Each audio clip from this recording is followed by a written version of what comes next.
Be be Fatima Zahra,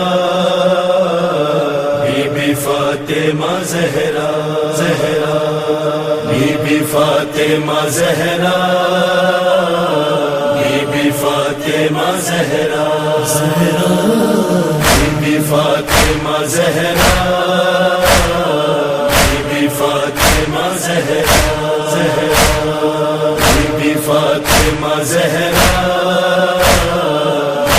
Fatima Zahra, Zahra حق لینے کو دربار میں، لینے کو دربار میں۔ بسم اللہ الرحمن الرحیم، الحمد للہ رب العالمین، والصلاة والسلام علی اشرف الانبیاء والمرسلین، سیدنا ابی القاسم محمد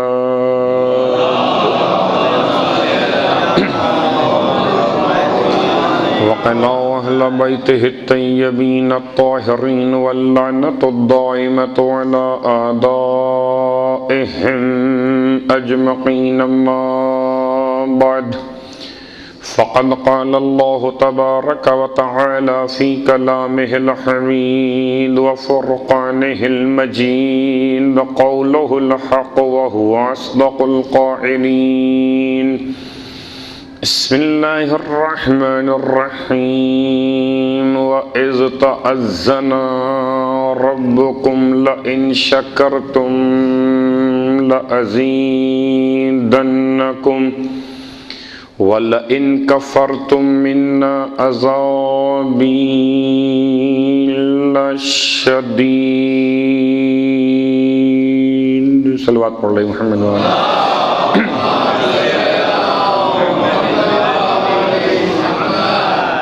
تمام تعریفیں خدائے ذوالجلال والاکرام کے لیے، اس کی رحمتوں کے نتیجے میں سانسوں کی آمد و رفت باقی ہے، اور تمام درود و سلام و نزوات مقدسات کے لیے جن کے صدقے میں سانسوں میں خوشبو ولایت باقی ہے۔ الحمدللہ الذی جعلنا من المتمسکین بالقرآن العظیم وجعلنا من المتمسکین بولایت علی ابن ابی طالب علیہ السلام۔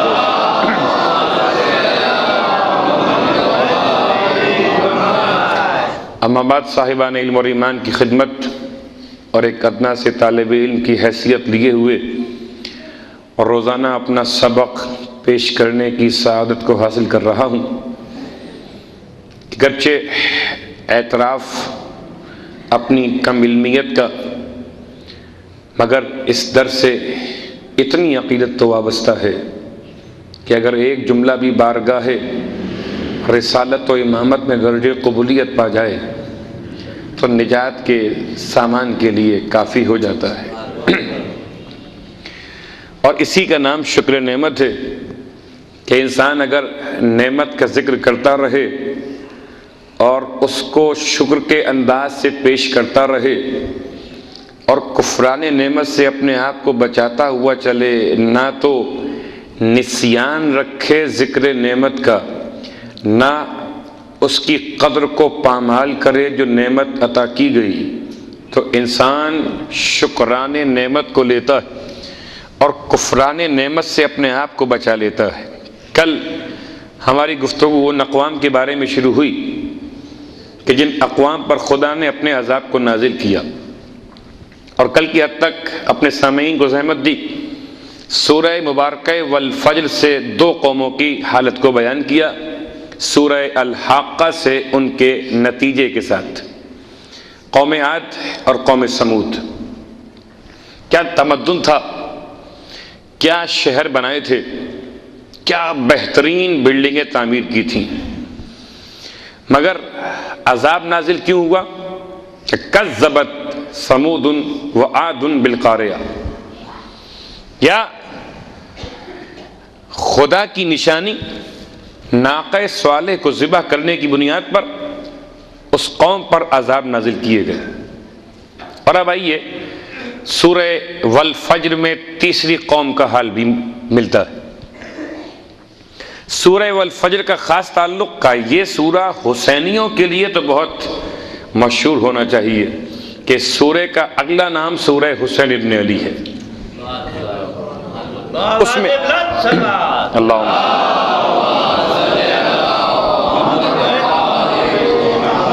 تو ایک تو سورہ کی تلاوت ہے بغیر ترجمے کے، بغیر تفسیر کے، اور ایک ترجمے کے ساتھ، تفسیر کے ساتھ، تشریحات کے ساتھ، پیغام کو سمجھنے کی صلاحیت کے ساتھ. تو آئیے ہم سب مل کر تلاوت کرتے ہیں کہ وَفِرْعَوْنَ ذِي الْأَوْتَادِ الَّذِينَ طَغَوْا فِي الْبَلَادِ فَأَكْثَرُوا فِيهَا الْفَسَادَ فَصَبَّ عَلَيْهِمْ رَبُّكَ صَوْتَ عَذَابٍ. خدا نے ایک اور قوم کے حال کو بیان کیا. کون سی قوم؟ کا قوم کا نام ہے فرعون کی قوم. نام نہیں ہے یہاں پر. وَفِرْعَوْنَ ذِي الْأَوْتَادِ، فرعون کی صفت بیان کی گئی. ذی الاوتاد، ذی مانے صاحب، ذی مانے صاحب. اس کو ذو بھی کہتے ہیں، اس کو ذا بھی پڑھا جاتا ہے اشارے کے اعتبار سے، لیکن ذی. فرعون ذی الاوتاد، فرعون صاحب کون؟ کہ الاوتاد، اوتاد جمع وتد کی، واو تے دال، اور اس کا ترجمہ میخ یعنی کیل.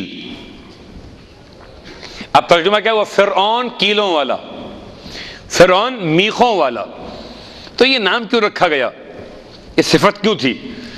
کہ نمبر ایک، کیلوں کا تعلق یہ تھا کہ فرعون کا لشکر اتنا بڑا تھا، اتنا بڑا تھا کہ جب لشکر کہیں جا کر قیام کرتا تھا تو اتنے خیمے لگتے تھے، اور ایک ایک خیمے کے لیے 6 کیلیں.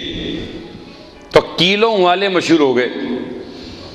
کبھی کبھی ایسا ہوتا ہے کہ اس کی بنیاد پہ شہرت ہو جاتی ہے کیلوں والے.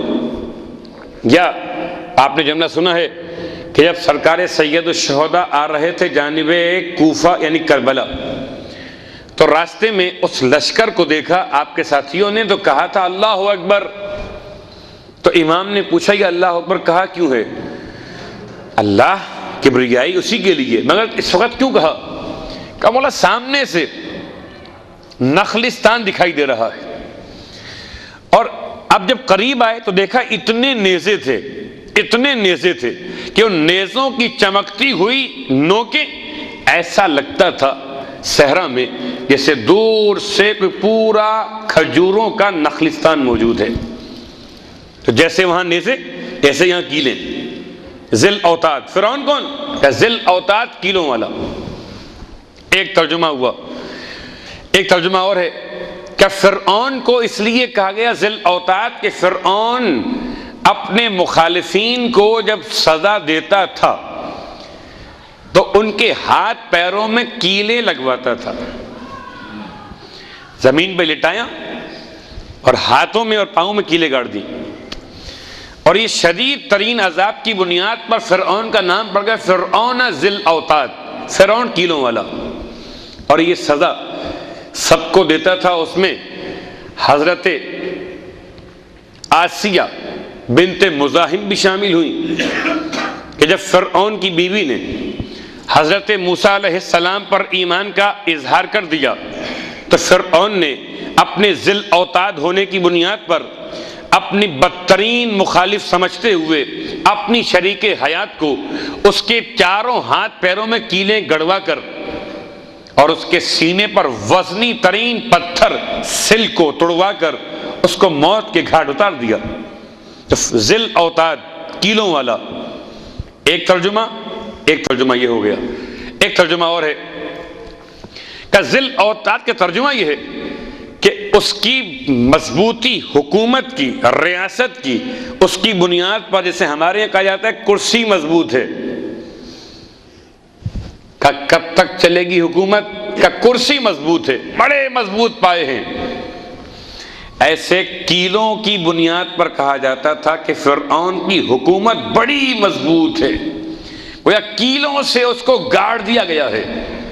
تو مضبوطی حکومت، عذاب دینے کا طریقہ یا لشکر کی زیادتی کی بنا پر خیموں کی زیادتی اور اس کی کیلیں. فرعون ذی الاوتاد الذین طغوا فی البلاد. اور کیا کیا فرعون نے؟ اور اب عجیب انداز ہے قرآن کا. ابھی تک تو بات تھی خالی فرعون کی، اب تھوڑی بہت عربی تو ہمیں اور آپ کو بھی آتی ہے کہ اگر فرعون اکیلا تھا تو کہا جاتا وَفِرْعَوْنَ ذِی الْأَوْتَادِ الَّذِی طَغَا فِی الْبَلَادِ، یعنی الَّذِینَ طَغَوْا فِی الْبَلَادِ.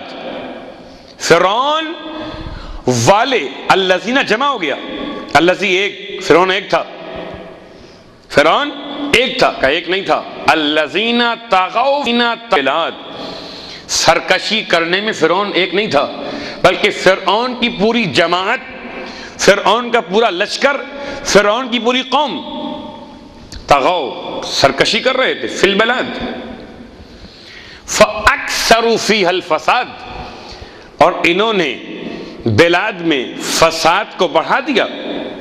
فصب علیہم ربک صوت عذاب، تو خدا نے اپنے عذاب کا تازیانہ فرعون پہ مار دیا.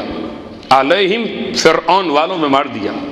فصب، مارا، عذاب کا تازیانہ، عجیب تازیانہ عذاب کا. آئیے فرعون کے احوال پر دو تین جملے اور، مگر پہلے صلوات پڑھ لیجئے محمد و آل محمد.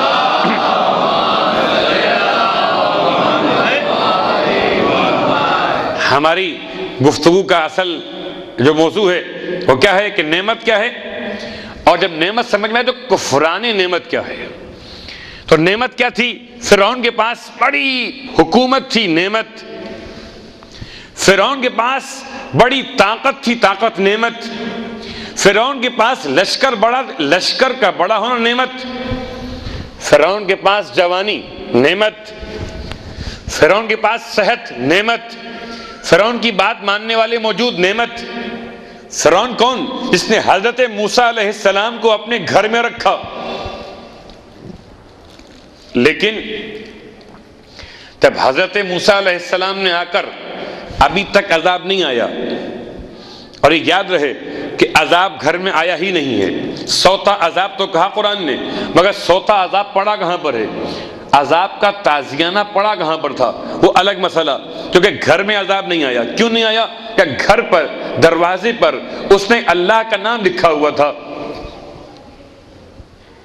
اللہ کا لکھا ہوا نام اس کو عذاب سے گھر تک تو بچا گیا، مگر جیسے ہی گھر سے باہر نکلا، چونکہ وہ ایک رب کی نعمت کی دشمنی مول لے رہا تھا، حضرت موسیٰ کے ارادے قتل کے ساتھ نکلا تھا، تو خدا نے اپنے عذاب کا تازیانہ مارا. اللہ اکبر. تو عذاب کا تازیانہ کسے کہتے ہیں؟ کل آپ کو یاد ہے ہم نے کہا تھا ٹھنڈی ہوا اور جلانے والی.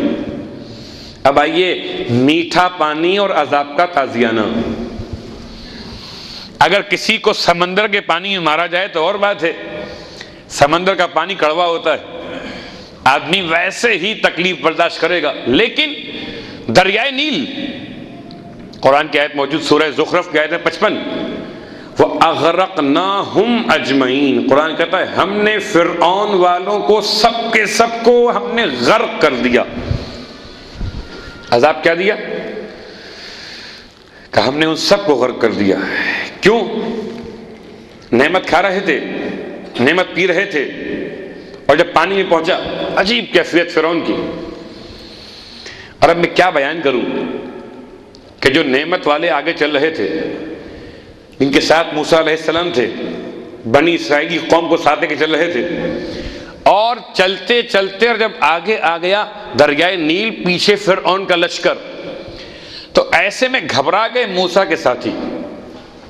گھبرانے کے بعد کہا کہ اے موسیٰ، آپ نے عجیب مقام پہ لا کے رکھ دیا، نہ آگے راستہ نہ پیچھے راستہ.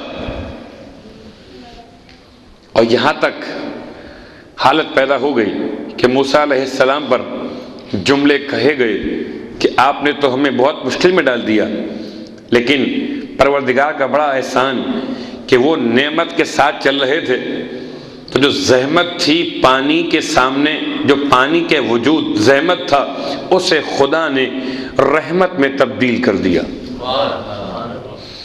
ایسے تبدیل کیا کہ جیسے ان کی مرضی اور ڈیمانڈ تھی. صلوات پڑھ لے محمد والے محمد.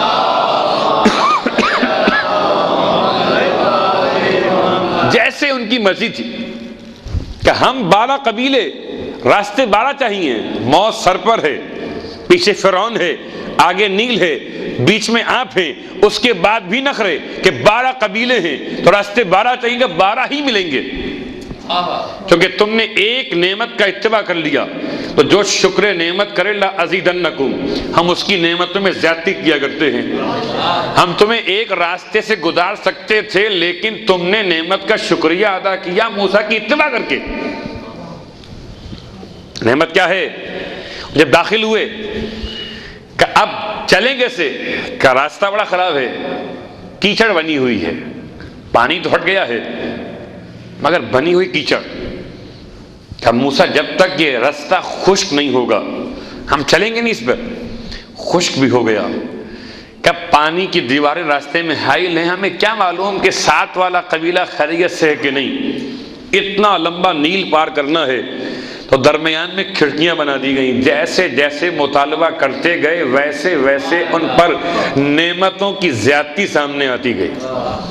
یعنی تصور سے بالا تر ہے کہ پانی میں راستہ بنے اور ایسا راستہ بنے کہ جو مرضی کے مطابق ہو. کہاں اگر مرضی خدا والے کو ساتھ لے کے چلو گے تو مرضیاں تمہارے ساتھ ہوں گی.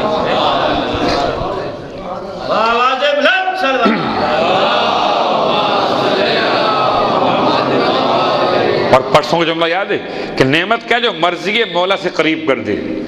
اب مولا کی مرضی ہے کہ موسیٰ کا ساتھ دو، اور جو موسیٰ کا ساتھ دے رہے تھے ان پر کیا نعمتیں تھیں. اللہ اکبر.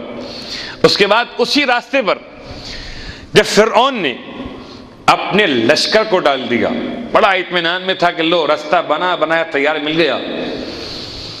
تو کبھی کبھی لگتا ہے دور سے کہ واقعاً یہ پانی موجود ہے، مگر کافروں کے اعمال کو قرآن نے ایسے بیان کیا جیسے کچھ سراب ہو، دور سے پانی دکھائی دیتا ہو، اور جب پیاسا پانی کی تلاش میں وہاں پہنچے تو وہاں اسے چمکتی اور ریت ملے کہ پانی کا پانی اور آگے ہے.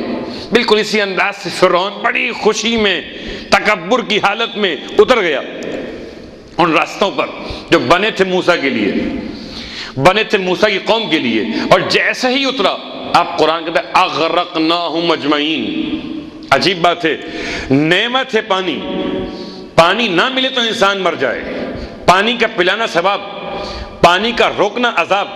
پانی بہترین نعمت پروردگار، اور خدا نے اپنی اس نعمت کو عذاب کی شکل دے دی. آپ کو یاد ہے آپ نے سلام کیا حضرت ابو طالب کو یہ کہہ کر کہ سلام ہو اس پر، اس سے خدا نے ایسا بیٹا عطا کیا جو ابرار پر نعمت ہے، فجار پر نقمت ہے.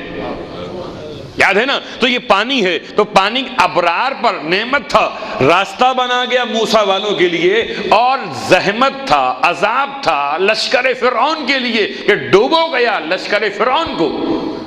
آپس میں لہریں مل گئیں، ختم ہو گیا قصہ. لیکن آئیے ایک نعمت اور بھی ہے، اور اس نعمت کا جو سوال سامنے آیا وہ سورہ والفجر کی آیات سے آیا ہے. اور اب قرآن سورہ والفجر میں کہتا ہے کہ ایک انسان وہ اما انسان اذا مبتلاہ ربہ فاکرمہ ونعمہ فیقول ربی اکرمن. واما الانسان اذا مبتلاہ ربہ وقدر علیہ رزقہ فیقول ربی اہانن. کلا بل لا تکرمون الیتیم ولا یحضون طعام المسکین وتأکلون التراث اکلا لما وتحبون المال حبا جما. آئیے ہم تلاش کرتے ہیں اگر نعمت صرف وہی ہے تو پھر یہ کھانا، یہ پانی، یہ کبھی کم کبھی زیادہ، کبھی کاروبار بہت تیز کبھی بہت سلو. صلوات پڑھ لے محمد و آل محمد.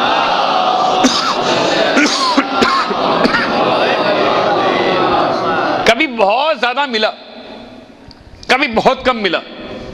یہ اپ اینڈ ڈاؤن کیوں ہے؟ تو آئیے صاحبان ایمان کے لیے خدا کا اعلان کہ فَأَمَّا الْإِنسان انسان کیا ہے کہ اذا مبتلاہ ربہ، جب اس کے رب نے اسے آزمایا، اس کے رب نے اسے آزمایا، تو آزمایا کیسے؟ فَأَكْرَمَهُ، اسے خدا نے عزت دی۔ ابھی آزمائی شروع ہوئی، خدا نے انسان کو عزت دی، وَنَعَّمَهُ، اور خدا نے انسان کو اپنی نعمتیں عطا کی۔ فَيَقُول، تو بس انسان کہنے لگا کہ ربی اکرمن، خدا نے مجھے عزت دار بنا دیا۔ نعمتیں ملی، دولت آ گئی، کون سی نعمت؟ جس کو آپ نعمت کہتے ہیں۔ دولتیں ملی، نعمت آ گئی، کہ یہ نعمت نہیں ہے، کہ یہ امتحان، اذا مبتلاہ، یہ امتحان ہے، ابتلا ہے، اور خدا کا اعلان ہے وَلَنَبْلُوَنَّكُمْ بِالشَّيْءٍ مِّنَ الْخَوْفِ وَالْجُوعِ وَالنَّقْصِ مِّنَ الْأَمْوَالِ وَالْأَنفُسِ وَالثَّمَرَاتِ۔ اس میں امتحان کی الگ الگ ہیں۔ یہاں امتحان کیا ہے؟ کہ یہاں امتحان ہے کہ خدا نے تمہیں عزت دی۔ اب آؤ، عزت کا شکریہ تو ادا کرو۔ اگر تم نے عزت کا شکریہ ادا کیا تو تمہاری عزت میں اضافہ ہوگا۔ کہتے ہیں کہ جو اعلیٰ ظرف ہوتے ہیں ہمیشہ جھک کے ملتے ہیں، سراہی سرنگوں ہو کر بھرا کرتی ہے پیمانہ۔ جیسے عزت ملی اور آپ جھکنے لگے، بہت غور کیجئے گا، جیسے جیسے آپ کو عزت ملتی گئی خدا آپ کو عزت دے رہا تھا، اور آپ عزت کا شکریہ ادا کر رہے تھے اور انکساری پیدا کر رہے تھے۔ آپ کی انکساری بڑھتی گئی، خدا کی عزت و اکرام آپ کو اور ملتا گیا۔ اور جس دن آپ نے سر اونچا کر لی، اس لیے بات پڑھ لیں محمد و آل محمد،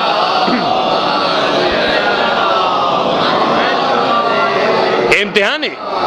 فَأَمَّا الْإِنسَانُ، اللہ نے آزمایا دو بات سے، اکرمہ، اسے اکرام دیا، ونعمہ، بڑی نعمتیں دی۔ تو کہنے لگا کہ مجھے تو رب نے اب بنا دیا، اب میں ہو گیا صاحب عزت، باقی سب صاحب ذلت ہیں۔ جہاں یہ کیفیت پیدا ہوئی وہیں پر انسان کی تباہی کا آغاز ہوا۔ لیکن قرآن ابھی رکا ہوا ہے، کہتا ہے وَأَمَّا الْإِنسَانُ، اور اگر انسان کو اذا مبتلاہ ربہ، جب اس کے رب نے اسے آزمایا، تلاوت پڑھ لیں محمد و آل محمد۔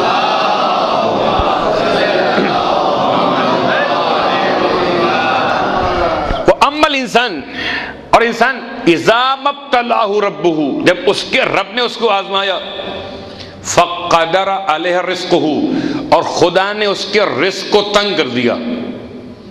بہت غور کیجئے گا، بڑے اہم ترین مسئلے کا رزق تنگ کون کرتا ہے؟ رزق تنگ کرتا ہے خدا، رزق وسیع کرتا ہے خدا۔ دنیا کی کوئی طاقت نہ انسان کا رزق وسیع کر سکتی ہے اور نہ انسان کا رزق تنگ کر سکتی ہے۔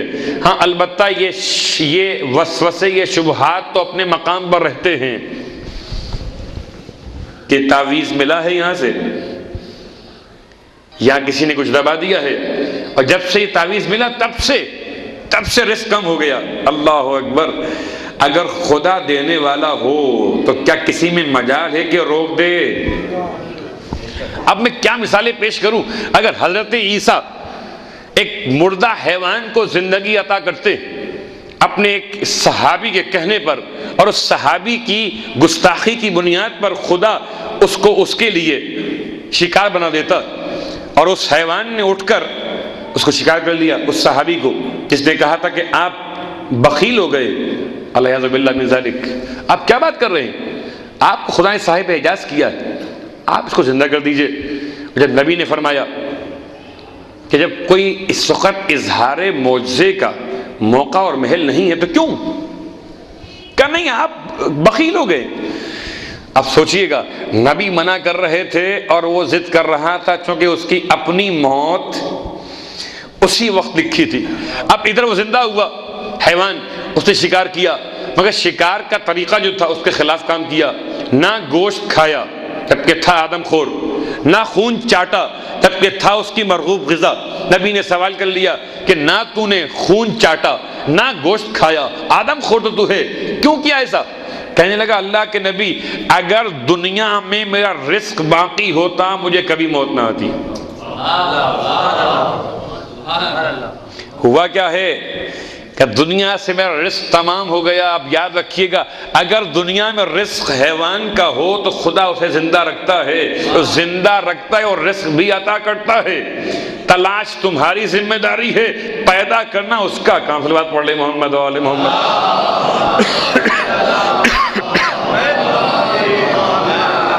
انسان فقدر علیہ رزقہ، خدا نے انسان کا رزق تنگ کر دیا. اب امتحان ہے، اب آزمائش ہے. کھلے ہاتھ خرچ کرتے تھے، اب کیا ہاتھ ہوا کہ ہاتھ تنگ ہو گئے. اب ہاتھ تنگ ہو گئے کیوں؟ کہ یہ بھی امتحان ہے. جب ہاتھ کھلے تب بھی امتحان تھا، جب ہاتھ تنگ ہوئے اب بھی امتحان ہے. نہ اس وقت کوئی آپ کی جانب سے کوئی ایسا عمل سامنے آیا تھا جس کی بنیاد پہ کہا جاتا کہ آپ کا ہاتھ وسیع کیوں ہوا. اور ہاں اگر ہاتھ تنگ ہوا تو آئیے قرآن کہتا ہے اب تلاش کیجئے کہ آپ کے پاس ہوا کیا ہے. نہ یہ تعویذ سے کم ہوا، نہ گنڈوں سے کم ہوا، نہ عورتوں کی باتوں سے کم ہوا. کلا بل لا تکرمون الیتیم. نمبر 1 لاجک، رزق تنگ ہونے کی پہلی وجہ کیا ایسا نہیں ہے فقدر علیہ رزقہ، جب رزق تنگ ہوا تو کہنے لگا فیقول ربی اہانن، پروردگار نے میری توہین کر دی. ایسا نہیں ہے، پروردگار نے توہین نہیں کی ہے. پھر کیا ہوا کہ کلا بل لا تکرمون الیتیم، تو نے یتیم کا احترام کرنا چھوڑ دیا. تو نے یتیم کا احترام کرنا چھوڑ دیا. عجیب بات، اکرام کھانا کھلانا اور ہے، اور یتیم کو، مانگنے والے مسکین کو، یتیم کو باہر بٹھا کر ملازموں کے ساتھ کھانا کھلانا، تو کھانا کھلانا تو ہے مگر اکرام نہیں ہے. اکرام اور چیز ہے. اکرام اگر دیکھنا ہو تو چلیے مولائے متقیان کے پاس.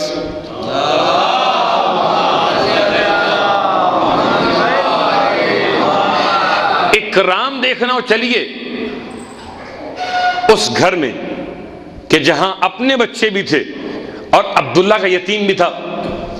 اپنے بچوں کی حالت کیا تھی اور عبداللہ کے یتیم کی حالت کیا تھی.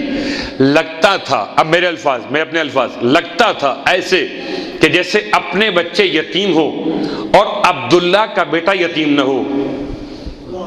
اتنا فرق تھا ان بچوں کے تیار کرنے میں، ان بچوں کی پرورش کے انداز میں. اتنا فرق تھا کہ کبھی اپنے بچوں کے سر کے بالوں میں کنگھی رہ گئی تو رہ گئی، کبھی تیل نہ لگا تو نہ لگا، کبھی آنکھوں میں کاجل نہ لگا تو نہ لگا، مگر کبھی ایسا نہیں ہوا کہ ختم یہ مرتبہ عبداللہ کا یتیم گھر سے باہر آیا ہو اور اس کے سر کے بالوں میں کنگھی نہ ہو، اس کی بالوں میں تیل لگا ہوا نہ ہو، اس کی آنکھوں میں کاجل نہ ہو.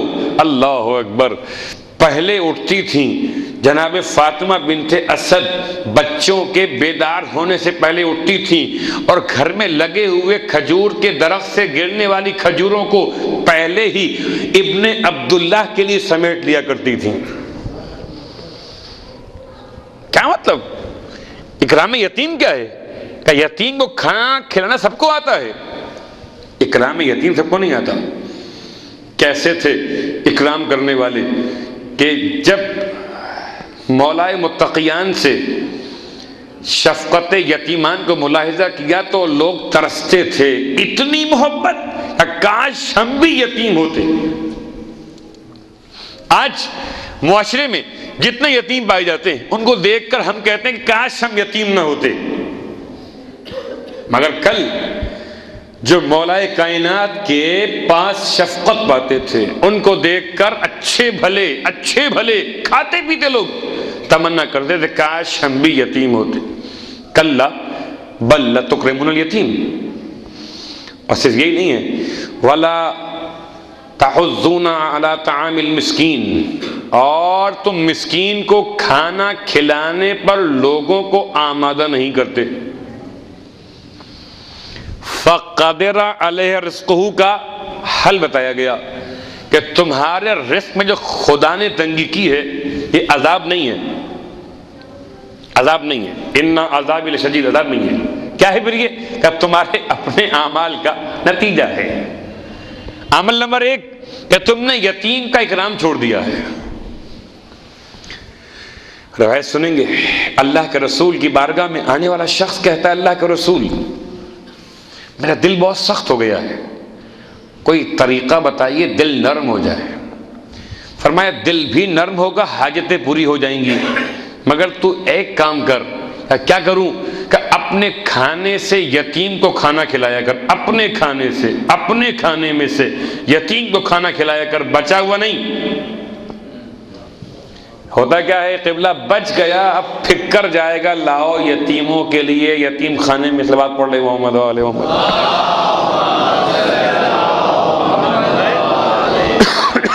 اپنے کھانے میں سے یتیم کو کھلایا کر، یتیم کے سر پہ شفقت کا ہاتھ رکھا کر، تو خدا تیرے دل کو نرم کر دے گا، تیری حاجتیں پوری کر دے گا۔ نمبر 2 کہ وَلَا تَحُضُّونَ عَلَى طَعَامِ الْمِسْكِينِ، اور تم مسکین کو کھانا کھلانے پر لوگوں کو آمادہ نہیں کرتے۔ ایک ہے خود کھانا کھلانا، اور ایک ہے لوگوں کو شوق دلانا کھانا کھلانے کا۔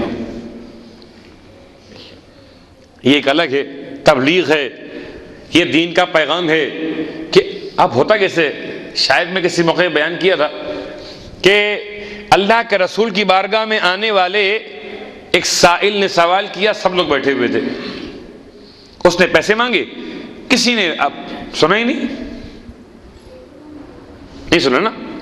ایک شخص اٹھا، اس نے اٹھ کر اسے 1 درہم دے دیا۔ اب دیکھا دیکھی شرما حضوری، آپ بھی اٹھے، میں بھی اٹھا، یہ بھی اٹھے، ہوا کیا؟ اللہ کے رسول مسکرائے، فرمایا اب جو چاہے جتنا دے دے، مگر سبقت کرنے والا سبقت لے گیا۔ یہ ہے تحضون علی طعام المسکین، کہ جہاں کوئی آگے نہ بڑھ رہا ہو اور آپ کے آگے بڑھنے سے لوگوں میں شوق پیدا ہو جائے تو آپ آگے بڑھیے، صلوات پڑھے محمد وآل محمد۔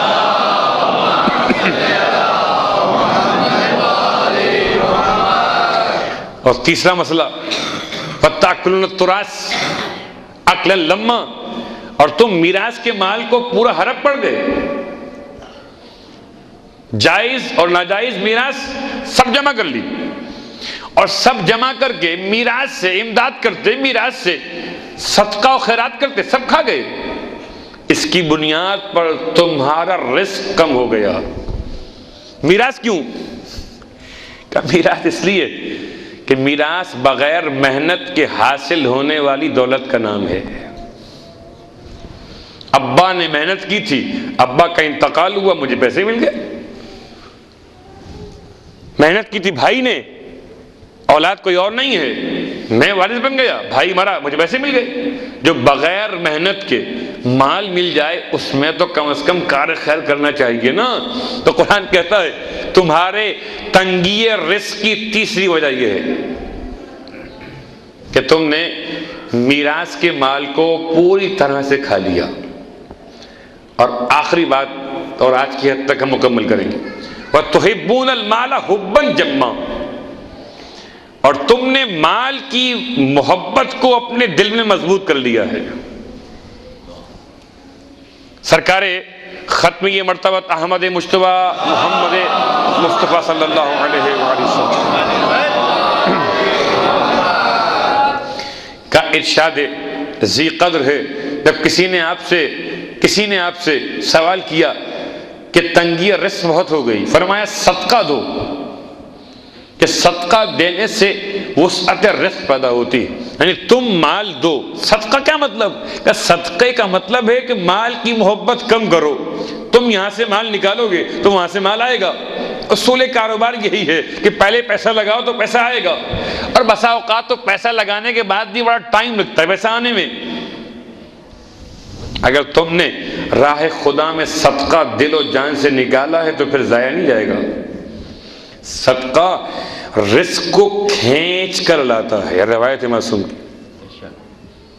لیکن اگر کبھی کہیں صدقے میں اثر دکھائی نہ دے تو سمجھیے کہ صدقہ بھی ہوا نہیں ہے۔ کیا مطلب؟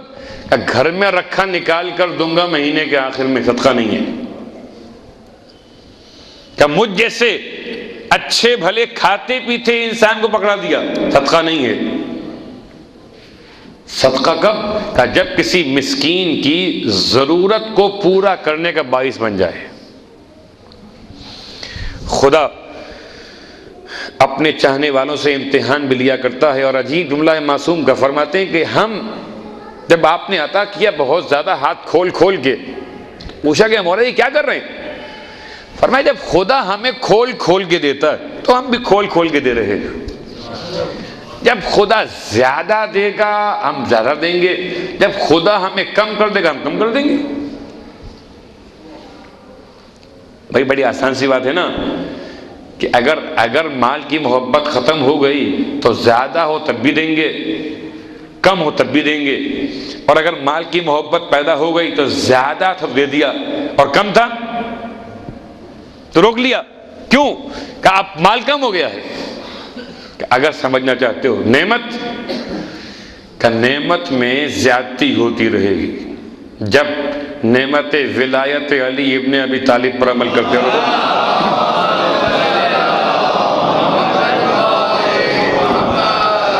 بس عزیزو، نعمت پروردگار کی عظیم نعمت کا لَإِن شَكَرْتُمْ لَأَزِيدَنَّكُمْ، اگر تم نے شکریہ ادا کیا تو ہم نعمتوں میں زیادتی کر دیں گے۔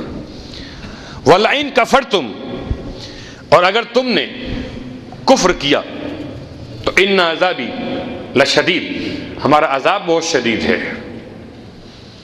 لیکن پروردگار کی آزمائش اور امتحان عذاب سے الگ ہے۔ عذاب کا نام امتحان نہیں ہے، اور امتحان کا نام عذاب نہیں ہے۔ وَلَنَبْلُوَنَّكُمْ، میں بھی کہہ چکا کہ خدا کا اعلان کہ ہم تمہیں بے ضرور آزمائیں گے۔ بِشَيْءٍ مِّنَ الْخَوْفِ، کچھ خوف کے ساتھ، وَالْجُوعِ، کچھ امتحان بھوک کے ساتھ۔ اگر خدا کہتا کہ ہم آزمائیں گے تو پھر بھوک کی حالت میں انسان کو شکوہ نہیں کرنا چاہیے، اگر اسے امتحان خدا پہ یقین ہے۔ وَنَقْصٍ مِّنَ الْأَمْوَالِ، مال کی کمی کے ساتھ، وَالْأَنفُسِ، جانوں کی کمی کے ساتھ، وَالثَّمَرَاتِ، بیٹوں کے مر جانے کے ساتھ، بیٹیوں کے انتقال کے ساتھ، ثمرات اولاد، اور یہ سارے امتحان ایک ساتھ دیے کربلا والوں نے۔ بلکہ میں ایک جملہ کہتا ہوں کہ اس آیت میں سورہ البقرہ کی جو آیت ہے اس میں پیاس کے امتحان کا ذکر نہیں ہے۔ نقص اموال ہے، نقص انفس ہے، نقص ثمرات ہے، جو اور خوف کی باتیں ہیں، لیکن اس میں پیاس کا ذکر موجود نہیں ہے۔ کربلا والوں نے اس آیت پر جو امتحانات دیے اس میں ایک امتحان اور بڑھ گیا، اس کا نام تھا پیاس۔ خوف کسے کہتے ہیں؟ خوف اسے کہتے ہیں چاروں جانب اتنے نیزے تھے، اتنے نیزے کہ لگتا تھا نخلستان آباد ہو گیا ہے۔ کب؟ جب کہ صرف حر کا 1000 کا لشکر آیا تھا، اور جب امام سے پوچھا گیا مولا 9 محرم کو روز تاسوعہ کیوں کہتے ہیں؟ فرمایا روز تاسوعہ اس لیے کہتے ہیں کہ میرے جد کے خیموں کو چاروں جانب سے گھیر لیا گیا تھا، اور اشقیاء اپنی کثرت پہ بڑے خوش تھے، اور انہیں یقین ہو چکا تھا کہ اب اہل عراق میں سے بھی کوئی حسین کی مدد کو نہیں آ سکتا۔ اس بنیاد پر 9 محرم کا نام روز تاسوعہ۔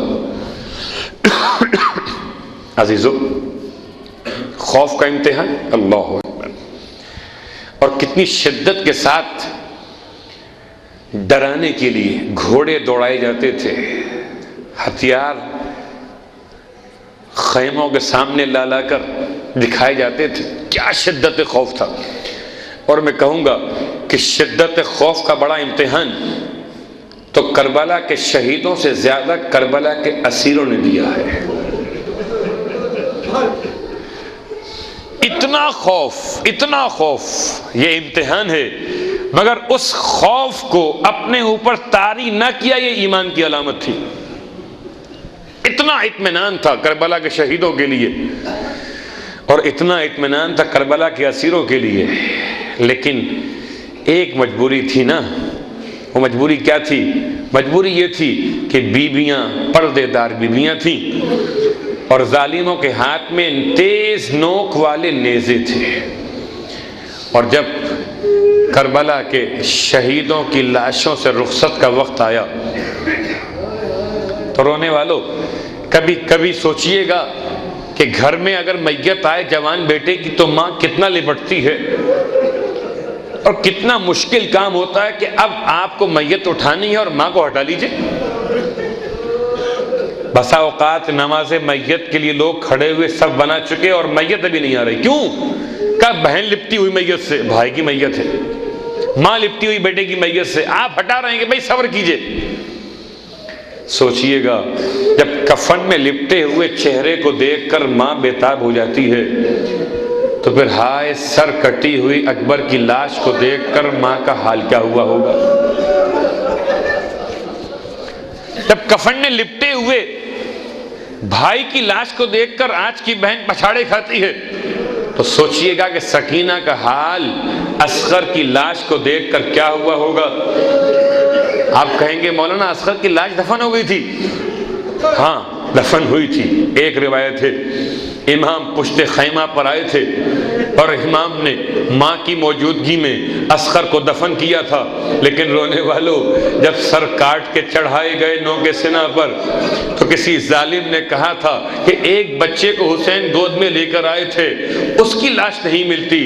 ظالموں نے جب نرم نرم زمین میں نیزے گاڑنا شروع کیے تو ایک عجیب منظر تھا جب اصغر کی لاش قبر سے نکالی گئی اور ہائے اس ننھی سی لاش کو بہن نے دیکھا ہوگا. سر کاٹا گیا، نوکے سینہ کو رکھا گیا. بیویاں 11 محرم کو جب قافلہ جا رہا ہے اپنے اپنے شہید کی لاش پر رخصت ہو رہی ہیں، کس دل سے کہا ہوگا بیٹا علی اکبر الوداع. رونے والوں ابھی شام غریبہ سے پہلے اکبر کہتے تھے اماں الوداع، اور اب 11 محرم کو بیویوں نے کہا ہوگا بیٹا قاسم الوداع، بیٹا علی اصغر الوداع. اتنے میں راوی کہتا ہے میں نے دیکھا ساری لاشوں پر تو خواتین نوحہ کر رہی ہیں، البتہ 2 بچوں کی لاشیں ایسی ہیں جن پر رونے والا کوئی نہیں ہے. اللہ اکبر. ارے یہ کس کے بچے ہیں؟ رونے والوں سنیں گے جملہ، ارے کس کے بچے ہیں؟ راوی حیران ہے. یزیدی مورخ حمید ابن مسلم کہتا کہ میں نے پوچھا بچے کس کے؟ جواب ملا زینب کے لاڈلے ہیں. پوچھا زینب کہاں پر ہے؟ کہ زینب بھائی کی لاش پر ہے. ہائے آزادارو جملہ سنو گے، زینب نے بچوں کی لاش پر بھی ماتم نہ کیا، بچوں کے کٹے ہوئے سر دیکھ کر بھی ماتم نہ کیا، بچوں کے سر گود میں لے کر بھی ماتم نہ کیا، بچوں کی قبر پر جا کر بھی بچوں کا ماتم نہ کیا. مگر جب قافلہ واپس مدینے پہنچا اور اب میرا چوتھا امام مصر ہے، پھوپھی اماں ذرا گھر ہو آئیے، پھوپھی اماں ارے عبداللہ بھی انتظار میں ہوں گے. اب بادل ناخواستہ گھر پہنچی ہیں، عبداللہ سے ملاقات نہ ہو پائی، جا کر حسین خانہ میں بیٹھ گئی. ارے اتنا بڑھاپا طاری ہو گیا تھا زینب کبریٰ پر کہ عبداللہ نہ پہچان سکے. پوچھا معظم اور راستہ بھول گئی، کس سے ملنے آئی ہے؟ فرمایا سر اٹھا کر میرے وارث مجھے نہیں پہچانا. ارے اب زینب پہچانے جانے قابل نہ رہی. ارے سہارا دیا روتے ہوئے، شہزادی معاف کیجئے گا نہ پہچان سکا. آئیے حجرے میں آئیے. اب جو لے کر بڑھے چلتے چلتے سوال کیا شہزادی ایک بات پوچھنا چاہتا ہوں. فرمایا عبداللہ پوچھو گے بچے کیا ہوئے؟ کہانی بچوں کا سوال نہیں کرتا. میرے مولا نے وقت آخر کیسی جنگ لڑی اتنا بتا دیجئے. زینب نے اپنے بھائی کی مظلومیت کو بیان کیا جہاد کے ساتھ ساتھ. اس کے بعد ذرا سا 2 قدم آگے بڑھی، حجرے میں داخل ہوئی. اب تک تو بچوں کا نام بھی نہ لیا تھا، اب جو اون محمد کے بستروں کو دیکھا ماں کا دل تھا نا. ارے کبھی اون کا باتیں کرنا یاد آیا، کبھی محمد کا مسکرانا یاد آیا. بازو پھیلا دیے، آؤ میرے پیارو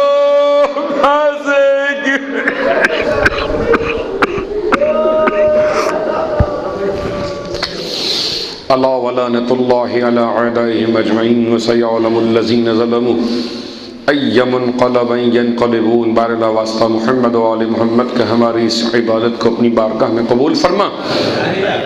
بار اللہ واسطہ محمد و آل محمد کا پروردگار حاضرین مجلس کی جائز خواہشات پوری فرما۔ بار اللہ واسطہ محمد و آل محمد کا پروردگار تمام تر مانگنے والوں کی مرادیں اور دعائیں پوری فرما۔ بار اللہ واسطہ محمد و آل محمد کا پروردگار زینب کے لاڈلوں کا واسطہ پروردگار جہاں جہاں صاحبان ایمان آباد ہیں ان کی جان مال عزت و آبرو کی حفاظت فرما۔ پروردگار ہم سب کو امام علیہ السلام کے ادنا ترین خدمت گزاروں میں شمار فرما۔ میرے مولا امام زمانہ کا واسطہ مرنے سے پہلے کربلا مولا کی زیارت نصیب فرما۔ Bibi Fatima Zahra, Bibi Fatima Zahra, Zahra Bibi Fatima Zahra, Bibi Fatima Zahra, Zahra Bibi Fatima Zahra, Bibi Fatima Zahra, Zahra Bibi Fatima Zahra, Fatima Zahra, Zahra حق لینے کو دربار میں، لینے کو دربار میں۔ الحمدللہ رب العالمین والصلاة والسلام علی اشرف الانبیاء والمرسلین سیدنا بالقاسم محمد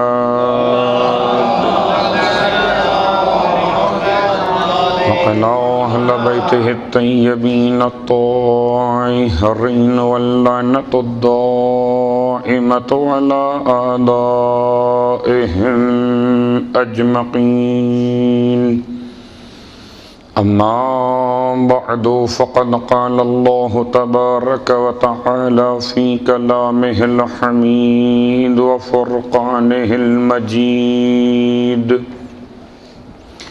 قوله الحق وهو أصدق القائلين۔ بسم الله الرحمن الرحيم۔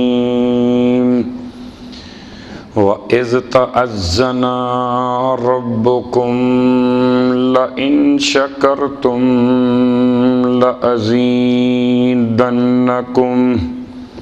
وَلَئِنْ كَفَرْتُمْ إِنَّ عَذَابِي لَشَدِيدٌ۔ صلوات پڑھ لیں محمد۔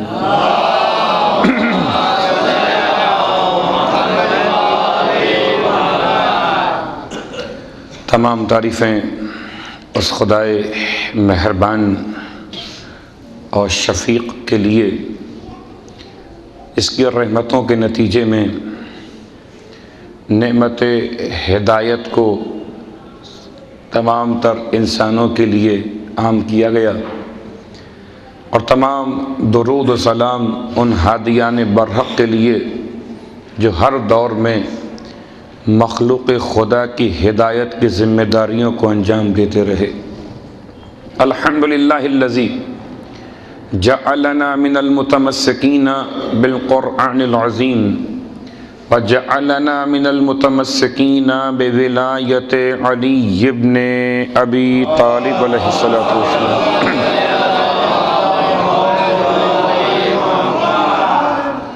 سامعین محترم، حاضرین گرامی قدر، مسلسل آپ کی خدمت میں ایک انتہائی ادنا سے طالب علم کی حیثیت لیے ہوئے اپنا سبق سنانے کے لیے حاضر ہوتا رہا، اور آج بھی اسی عقیدت کے ساتھ آیا کہ اگر ایک جملہ بھی بارگاہ رسالت اور امامت میں درجہ قبولیت پا گیا تو نجات کے سامان کے لیے کافی ہوگا۔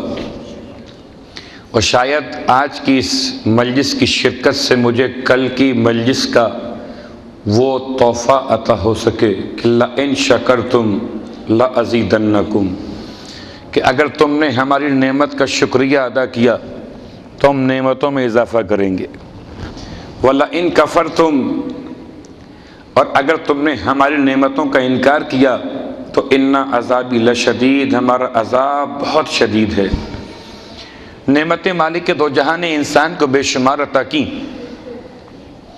اور اتنی نعمتوں کے ساتھ انسان کی ذمہ داری شکر نعمت کی بھی ہے، اور انسان کی ذمہ داری اپنے آپ کو کفران نعمت سے بچانے کی بھی ہے۔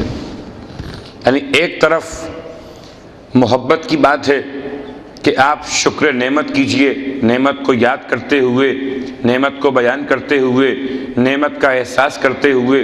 اب یہ الگ بات ہے کہ آپ کے نزدیک نعمت کی تعریف کیا ہو، نعمت لغت میں کسے کہتے ہیں یہ بات آ چکی، آپ کے نزدیک نعمت کیا ہے؟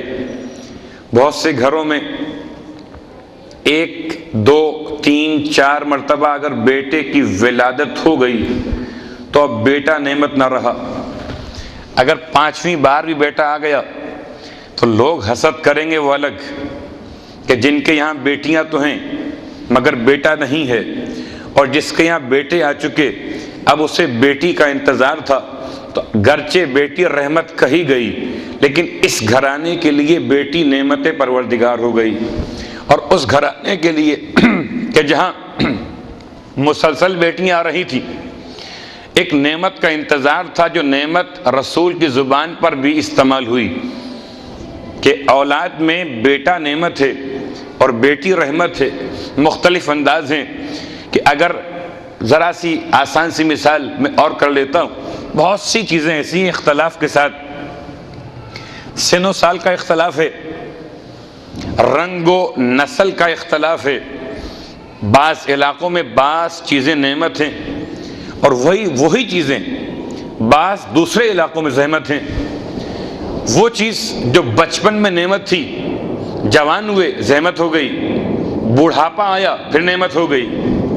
کبھی آسان سی مثال دیکھنے میں آتی کہ جب کبھی حج اور عمرے کی فضیلت کو حاصل کرنے کے لیے حجاج میقات سے احرام پہن لیتے، اور میقات ہے جوفا، یا میقات ہے مدینے کی مسجد شجرہ، دور میقات جو ہیں، عام طور پہ لوگ جاتے ہیں مدینے سے یا آتے ہیں جدہ سے جوفا جا کے احرام پہنتے، اور اب وہاں سے احرام پہن کے چلے، تو اب کیفیت کیا ہے کہ خواتین کا لباس مکمل ان کا اپنا لباس احرام ہے، اس پر وہ چادر، شال، عبا جو پہننا چاہیں اپنے حجاب کے حوالے سے، موسم کے اعتبار کے حوالے سے ان کے جائز ہے، حتیٰ کہ ان کے پیروں میں سوکس کا پہننا شرعاً ایک طرف واجب کہ نامحرم کی نگاہیں نہ پڑ جائیں، تو پھر یہ ایک آسانی بھی کہ اگر موسم ٹھنڈا ہو تو ایک حرام سے بچایا بھی اس نے اور حفاظت بھی کر لی اس نے۔ اور اس کے بالکل عکس مرد، سر بھی کھلا ہوا، پاؤں بھی کھلے ہوئے، اور بغیر سلے ہوئے لباس کے اسٹائل میں 2 چادریں، ایک بطور لنگ ایک بطور شال، اور شال بھی ایسی کہ نہ کان ڈھک سکتے ہیں نہ سر ڈھانپ سکتے ہیں۔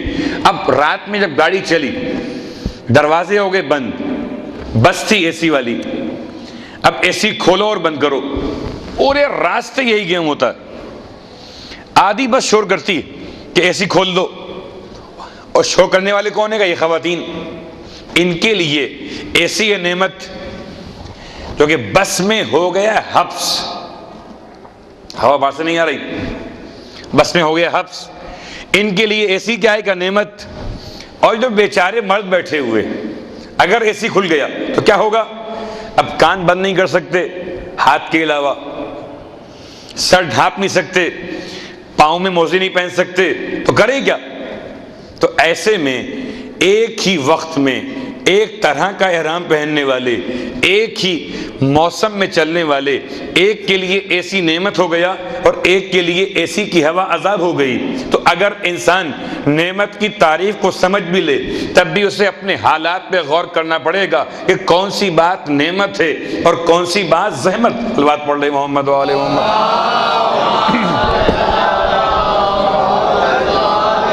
اس کا مطلب کیا ہوا کہ کچھ نعمتیں تبدیل ہوتی ہیں، کسی کے لیے نعمت اور کسی کے لیے زحمت۔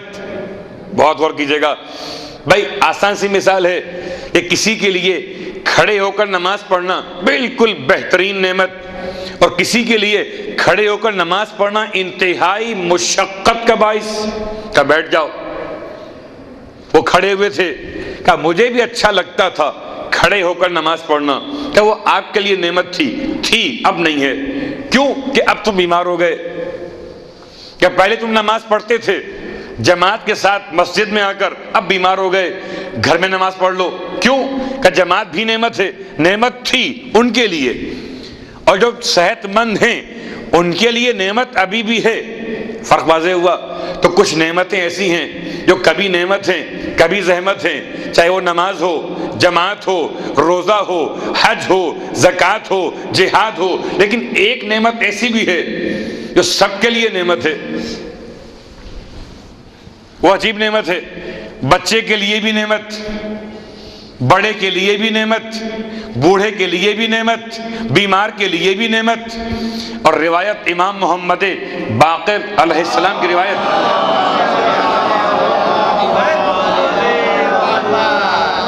ذرا سا اس روایت کو پڑھنے سے پہلے ایک مقدمہ اور قائم کر لوں کہ یہ نعمتوں کی بات جو میں نے کی ہے، اس بات کو سمجھنے کے لیے ایک نعمت اور چاہیے جو فیصلہ کرے، ورنہ اتنی تیز ٹھنڈی ہوا میں کچھ ایسے گھوم رہے ہیں کہ بدن پہ لباس مکمل نہیں ہے، فیصلہ کون کرے گا نعمت کیا ہے اور کیا نہیں ہے؟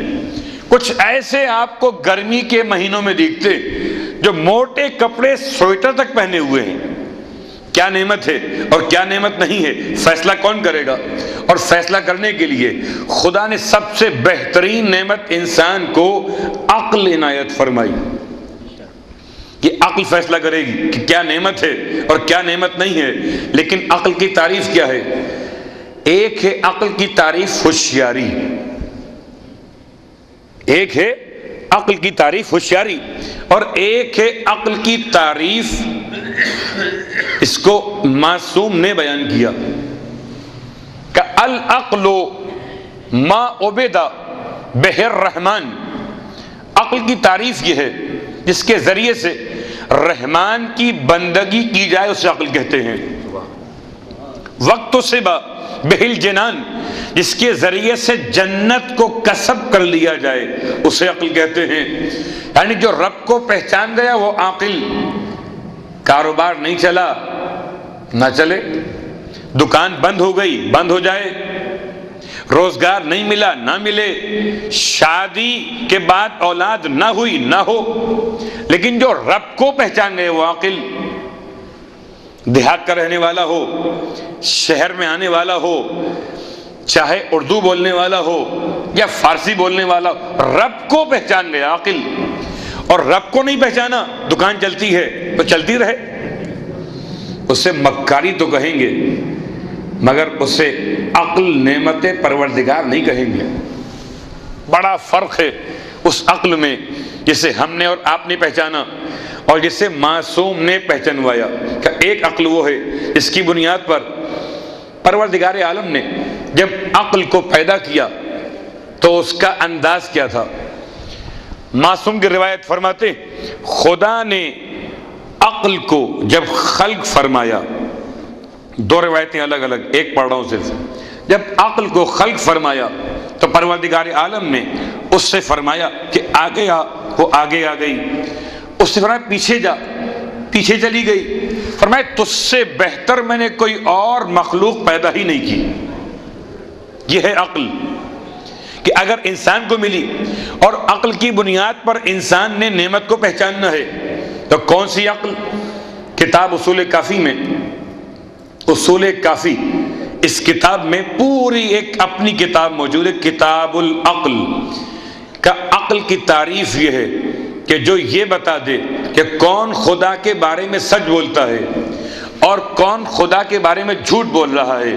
اگر یہ پہچان حاصل ہو گئی تو ہم اور آپ صاحب عقل ہو گئے، اور اگر یہ پہچان حاصل نہ ہوئی تو کیا ہم اور آپ صاحب عقل نہیں ہیں؟ ہاں، اپنی دنیا کما سکتے، کما سکتے ہیں، کاروبار کر سکتے ہیں، اولاد ہو سکتی ہے، شادی ہو سکتی ہے، رشتے ہو سکتے ہیں، مجلسیں پڑھ سکتے ہیں، مجلسیں پڑھ کر نذرانے لے سکتے ہیں، لیکن کہ صاحب عقل کون ہوگا؟ کہ صاحب عقل وہ ہوگا ما عبیدہ بہ الرحمن، جو رحمان کی بندگی اختیار کر لے اور جنت تک پہنچ جائے۔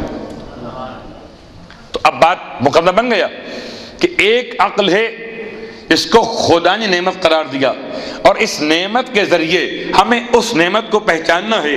اس کا تعارف امام محمد باقر علیہ السلام کی روایت میں آ رہا ہے۔ وہ تعارف کیا ہے؟ امام فرماتے ہیں بنی الاسلام علی خمس، اسلام کی بنیاد 5 باتوں پر ہے۔ اسلام کی بنیاد نماز پر ہے، نماز دن اور رات میں 5 نمازیں کا اسلام کی بنیاد اس پر ہے، اور کا ماہ رمضان کے روزے اسلام کی بنیاد روزوں پر بھی ہے، اسلام کی بنیاد بیت اللہ کے حج پر بھی ہے۔ 3 باتیں۔ چوتھی بات، اسلام کی بنیاد زکوٰۃ یعنی مالی واجبات پر بھی ہے، زکوٰۃ ہو، خمس ہو، صدقہ ہو، صدقہ واجبہ، خیرات ہو، فطرات ہو، اس پر بھی ہے۔ لیکن فرق یہ ہے کہ 4 باتیں یہ ہیں، اور 5ویں بات الولایۃ لنا اہل البیت، ایک اسلام کی بنیاد میں ہماری ولایت بھی شامل ہے۔ فرمایا کہ اگر کوئی انسان نماز کو دیکھے تو نماز میں رخصت ہے، نماز سے رخصت نہیں ہے، نماز میں رخصت ہے۔ بڑا سا معمولی سے فرق ہے، الفاظ کا ہیر پھیر نہیں ہے کہ نماز سے رخصت، نماز نہ پڑھ کے ولایت کو تھامنا ہے، اور نماز میں رخصت ولایت کو مان کر جیسی نماز آل محمد نے کہی ویسی پڑھ لینا ہے۔ صحت مند ہو کہ نماز کھڑے ہو کے پڑھو۔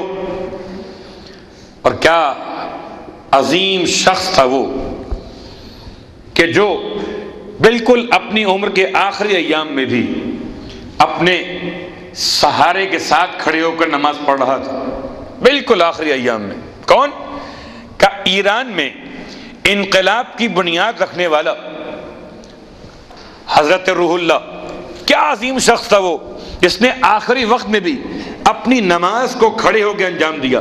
تو خیر مجھ جیسا ذرا سی بات پر نماز میں بیٹھ جاتا ہے، چلو شریعت نے دی آسانی، رخصت نماز اور ہے، اور اہل بیت کی جانب سے اجازت نماز میں یہ اور ہے۔ کیوں؟ اس لیے کہ پروردگار عالم نے تکلیف مالا یطاق رکھی نہیں ہے کہ جتنا کر سکتے ہو بس اتنا کرو، جتنا کر سکتے ہو۔ انسان کچھ الفاظ استعمال کرنے کا عادی ہو گیا۔ کیا مطلب؟ کہ ذرا سی سردی دیکھی کہ آج تو شدید سردی پڑ رہی ہے، لفظ شدید استعمال کر دیا، جبکہ شدید کچھ اور ہے، سردی کچھ اور ہے۔ ذرا سی انسان نے مجبوری کو دیکھی، بھائی میں انتہائی مجبور تھا، آ نہیں سکتا تھا۔ یہ لفظ انتہائی کے معنی کیا ہے؟ اب میں کیا کہوں کہ اب یہ فیشن بن گیا کہ جس لفظ کے معنی آتے نہ ہوں اسے استعمال کیا جائے۔ کیا مطلب؟ کہ پہلے صرف تھا مولانا، پھر بنے علامہ، اب بن گئے حجت الاسلام والمسلمین۔ میں نے پوچھا بیٹا آپ اعلان تو کر رہے ہو حجت الاسلام کا، اس کا ترجمہ کیا ہے؟ اس لفظ کا جو عربی کا لفظ ترجمہ کیا ہے؟ کیا وہ تو مجھے صلوات پڑھ لے محمد و آل محمد پر۔ تو شدید، انتہائی ہمارے الفاظ، تو اثر کیا ہوا کہ اب نماز میں ہم نے کہا بہت تکلیف ہے کمر میں، فوراً بیٹھ گئے۔ شریعت کیا کہتی ہے؟ کہ نماز میں رخصت ہے، مگر کب؟ اور رخصت کی حد کیا ہے؟ کہ جیسے جیسے تمہاری تکلیف کی شدت رکتی جائے ویسے ویسے تم اپنی ذمہ داری کو ادا کرتے جاؤ۔ کیا مطلب؟ کہ اگر سہارا لے سکتے ہو کھڑے ہونے کے لیے تو بیٹھ کر نماز قبول نہیں ہوگی۔ اگر لے سکتے ہو سہارا، نماز میں رخصت ہے، اور نماز کے بعد کیا فرمایا؟ رخصت ہے، انسان کے لیے روزے میں، روزے سے نہیں، روزے میں رخصت ہے کہ اگر ماہ رمضان میں بیمار ہو گئے تو جب تم صحت مند ہو جاؤ، اور اس میں بھی خیال کرنا عید کے دن روزہ حرام ہے، یعنی اس میں بھی ہماری مرضی کے ایام میں روزہ رکھو گے، کیوں؟ اس لیے کہ رخصت ہم نے دی ہے، تم نے خود نہیں لی ہے۔ پھر کہ اگر سفر میں ہو تو روزہ نہیں رکھو گے، رخصت ہے، اور جب سفر تمہارا مکمل ہو گیا رکھو روزے، مگر رخصت ہے کہ ایک وقت میں کچھ نمازی ایسے بھی تھے جو نماز بیٹھ کے پڑھ رہے تھے، کچھ نمازی ایسے بھی تھے جو نماز کھڑے ہو کے پڑھ رہے تھے، کچھ ایسے بھی تھے شام مغرب کی نماز میں ماہ رمضان میں جو افطار کر رہے تھے، اور کچھ حالت افطار میں پہلے سے تھے۔ یہ بھی مومن، یہ بھی مومن، یہ بھی مسلمان، یہ بھی مسلمان۔ اور آئیے حج کتنے گئے عرفات میں 9 ذی الحج کو، اور کتنے تھے نور ایمان میں 9 ذی الحج کو جب اعمال ہوئے؟ یہاں پہ پتہ نہیں ہوئے نہیں ہوئے، صلی اللہ محمد وآل محمد، مجھے یاد نہیں، اگر نہیں ہوئے تو ہونا چاہیے۔ روزے عرفہ اتنا اہم کہ یا جاؤ وہاں پر، اور اگر وہاں نہیں گئے ہو تو تم جہاں پر بھی ہو روزے عرفہ کی دعائے عرفہ سرکار سید الشہداء تلاوت کر لو، عرفہ کے اعمال کرو۔ اسی خیال سے کرو کہ اگر زمین نہ ملی عرفات کی تو زمان تو مل گیا عرفے کا نا۔ ہم زمین کے چکر میں زمان چھوڑے بیٹھے ہوئے کہ بھئی جب جائیں گے تب کریں گے، اچھا وہاں جا کر تو مسئلہ الگ ہے۔ خیر، تو یہ مسلمان بھی ہیں جو یہاں بیٹھے ہوئے، اور جو 9 ذی الحج کو روزے عرفہ پہنچ گئے عرفات میں، وہ کون تھے؟ کہ مسلمان۔ فرق کیا ہے؟ کہ رخصت ہے، ایک زکوٰۃ دینے والا، ایک زکوٰۃ لینے والا، یہ بھی مسلم، یہ بھی مسلم۔ فرق کیا ہے؟ کہ کوئی فرق نہیں ہے، کیوں؟ کہ رخصت ہے، جس کے پاس ہے مال وہ دے رہا ہے، جو ہے غریب وہ لے رہا ہے، کیا فرق؟ کوئی فرق نہیں ہے۔ لیکن کہ رخصت ان 4 میں تھی اور 5ویں میں کوئی رخصت نہیں ہے، اور اس کا نام ہے الولایت لنا اہل البیت، کہ اب اگر کوئی مسلمان نماز بیٹھ کے پڑھے تو ولایت رہنی چاہیے، تو جو نعمت تبدیل نہ ہو اس کا نام ولایت، جو نعمت تبدیل نہ ہو اس کا نام ولایت۔ کھڑے ہو تب بھی ولایت، بیٹھے تب بھی ولایت، بیمار ہو تب بھی ولایت، صحت مند ہو گئے تب بھی ولایت، حج پر گئے تب بھی ولایت، نور ایمان میں آ گئے تب بھی ولایت، کہ اگر زکوٰۃ دی تب بھی ولایت، اور زکوٰۃ لی تب بھی ولایت۔ سب میں رخصت ہے، اگر رخصت نہیں ہے تو صرف ایک ہی نعمت میں نہیں ہے۔ اللہ اکبر، صلوات پڑھ لیں محمد وآل محمد۔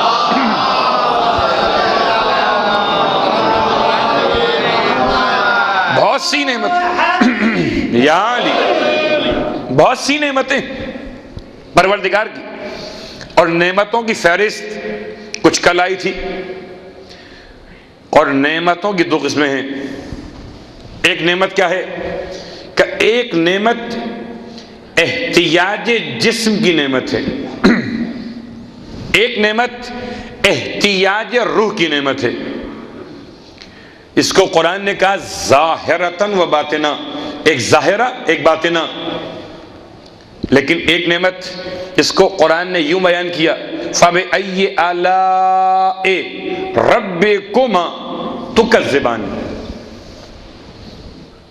اور اس آیت کی تکرار تقریباً 30 سے زیادہ مرتبہ، اور اس آیت کے بعد امام جعفر صادق علیہ السلام کے جملے پہ عمل، وہ کیا ہے؟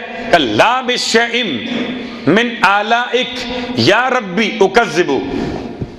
بہت غور کیجئے گا، نعمت خدا نے پیدا کیا جسم، تو جسم کی نعمتیں بے شمار، اتنی نعمتیں کہ انسان انہیں گن نہیں سکتا۔ یہ بات بھی آئے گی کہ گن کیوں نہیں سکتا، یہ بات بھی آئے گی، لیکن اتنی نعمتیں جسم کی، اگر مٹی سے بنا ہوا جسم اتنی نعمتیں کہ گن نہ سکو، تو جو خدا نے نور سے روح انسان کو بنایا ہو اس کی نعمتیں کتنی ہوں گی؟ اب اس کی نعمتوں کے لیے عجیب مسئلہ ہے، پروردگار عالم نے جن نعمتوں کو بیان کیا اس میں آئیے سورہ مبارکہ ابراہیم کی آیت نمبر 31 سے آج 34 تک چند باتیں لے کر آتے ہیں۔ پروردگار عالم نے جو نعمتیں بیان کی ہیں آیت نمبر 31 سے آغاز ہو رہا ہے، مگر آغاز کیا ہے؟ قل لعبادی الذین آمنوا، حبیب کہیے، آپ کہیے، کس سے کہیے؟ لعبادی، میرے بندوں سے کہیے۔ کون سے بندے؟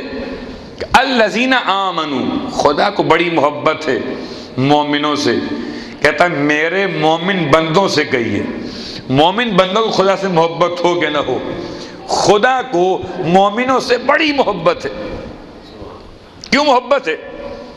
اس لیے کہ مومن کی تعریف یہ ہے، عبداللہ ابن عباس کے قول کے لحاظ سے کہ پورے قرآن میں جہاں جہاں الذین آمنوا آ گیا اس جماعت کو مخاطب کیا گیا جس جماعت کا رئیس علی ابن ابی طالب تھا۔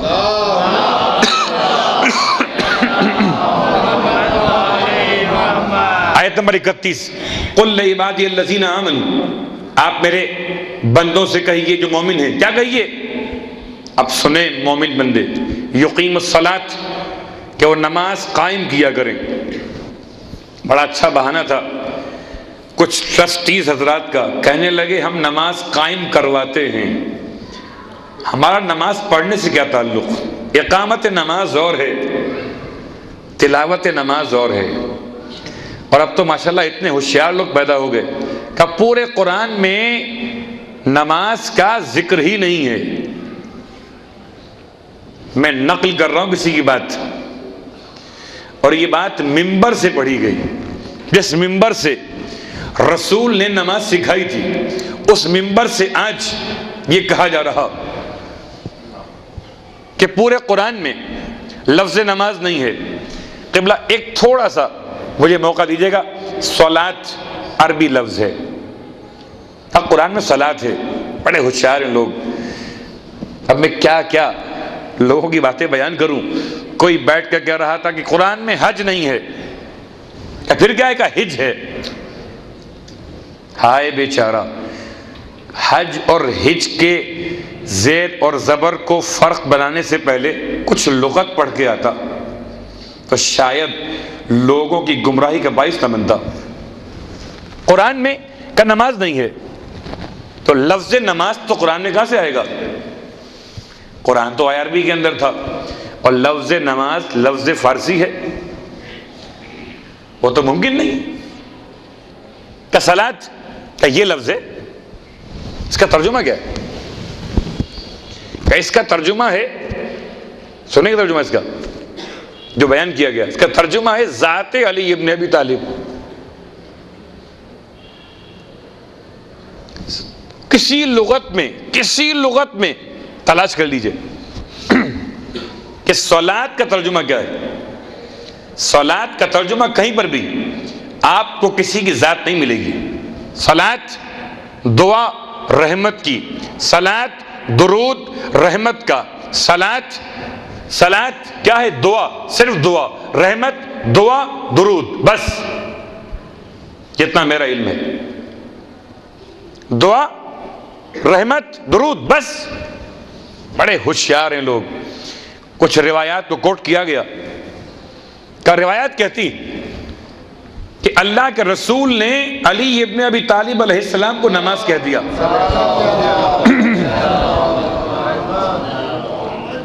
عجیب بات، صلاۃ، دعا، درود اور رحمت، لیکن بات کیا ہے؟ بات روایت میں ایک لفظ مجھے اور ملا، وہ کیا ہے کہ ایک موقع پر معصوم سے سوال کیا گیا کہ وہ کون سی صلاۃ ہے۔ بہت غور کیجئے گا، ایک صلاۃ کیا ہے کہ اذا رأیت الہلال، جب تو دیکھے چاند کو، فصلی، تو تو پڑھا کر صلاۃ۔ اب صلاۃ کیا ہے؟ یا دعا ہے یا نماز ہے، دعا ہے یا نماز۔ اور روایت میں سوال کیا کیا معصوم سے کہ مولا یہ بتائیے کہ وہ کون سی صلاۃ ہے اس میں طہارت شرط نہیں ہے؟ وہ کون سی صلاۃ، نماز نہیں، وہ کون سی صلاۃ ہے جس میں طہارت شرط نہیں ہے؟ اب ایک نماز کی بات نہیں کر رہا میں، نماز کیا ہے؟ نماز جنازہ، جس میں طہارت شرط نہیں مگر طہارت کمال کی شرط ہے. یعنی جان بوجھ کے آپ نماز میت کو بھی بغیر طہارت کے انجام نہ دیجئے کہ نقص باقی رہے گا.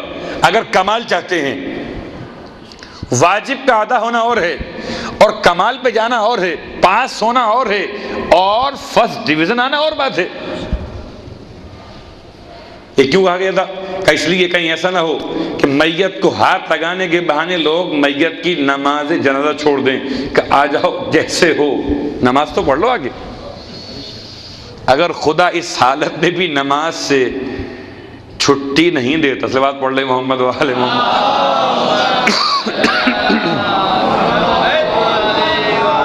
صلاۃ کون سی ہے جو صلاۃ بغیر طہارت کے ہو جاتی ہے، اس میں طہارت شرط نہیں ہے؟ ایک جملہ اور سن لیجئے.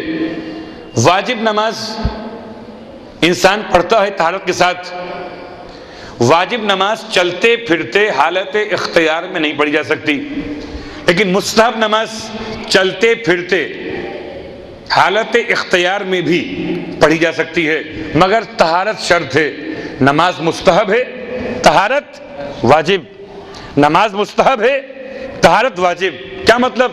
کہ آپ نے زیارت وارثہ پڑھی، عاشورہ پڑھی، زیارت آپ نے پڑھ لی، اگر وضو رہا تب بھی پڑھ لی، وضو نہ تھا تب بھی پڑھ لی، لیکن اس کے بعد جو نماز پڑھنی ہے کہ آپ جاؤ وضو کرو. کیوں کہ نماز تو مستحب ہے، کہاں مگر مقدمہ واجب ہے، یہ طہارت. لیکن ایک صلاۃ ایسی ہے جس میں طہارت واجب نہیں ہے، نماز کی صلاۃ.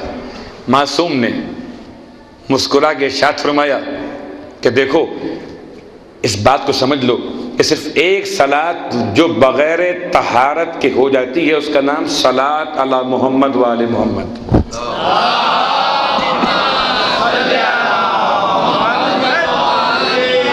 اس لیے اتنا کھول کے بیان کیا کہ کہیں لفظ نماز و صلاۃ سے جو آپس میں اختلاف پیدا کر کے مسائل بیان کیے جا رہے ہیں. نماز ترجمہ ہے فارسی زبان کا اور صلاۃ عربی کا لفظ ہے، اور عربی کے اعتبار سے اب قرآن کیا کہتا ہے؟ قل لعبادی الذین آمنوا، حبیب آپ کہیے کس سے؟ میرے مومن بندوں سے. کیا کہیے؟ یقیم الصلاۃ، یعنی فرمایا کہ کہیے منافقوں سے یقیم الصلاۃ، کہیے مومنوں سے. اور ہم تو کہتے ہیں مومن ہو گئے تو بس کافی ہے، کیا ضرورت ہے نماز واز کی، بہت نمازیں تو بہت ہو گئی. قل لعبادی الذین آمنوا، میرے مومن بندے ان سے کہیے. کیا کہیے؟ یقیم الصلاۃ. اچھا ایک نماز پڑھوا دی اللہ نے، اور کیا؟ کہ ینفقوا، اور کیا کریں؟ کہ خرچ کریں، مما رزقناہم، جو ہم نے ان کو عطا کیا ہے، سرا و علانیہ، اور ایسے خرچ کریں کہ ظاہر بھی اور پوشیدہ بھی. اور خرچ کر لیں اس سے پہلے کہ من قبل ان یاتی یوم لا بیع فیہ ولا خلال، اس سے پہلے خرچ کر لیں کہ وہ دن آ جائے کہ جس دن کاروبار بند ہو جائے گا، جس دن دوستی ختم ہو جائے گی. سورہ ابراہیم آیت نمبر 31. کیا مطلب ہوا؟ نماز اللہ کی نعمت کہ صاحبان ایمان کو دی گئی یہ نعمت. ایک نعمت اور، وہ کیا ہے؟ کیا؟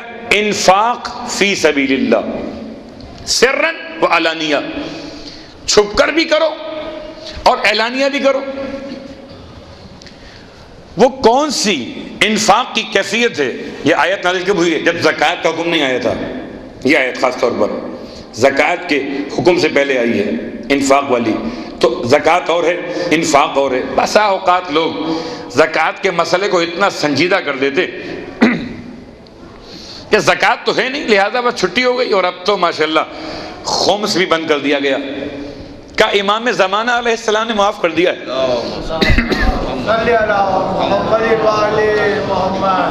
پھر تو آسان ہو گیا مسئلہ. نماز معاف کر دی مولا متقیان نے اور خمس معاف کر دیا امام زمانہ نے.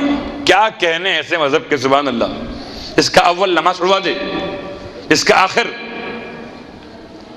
آخر اتنے بڑے کار خیر سے روک دے. نہ، نعمت اگر نماز ہے تو جو نماز سکھائے وہ اس سے بڑی نعمت. اگر صدقہ و خیرات و خمس و زکوٰۃ نعمت ہے تو جو اس کا حکم دے وہ اس سے بڑی نعمت. اور عمل کر کے دکھایا.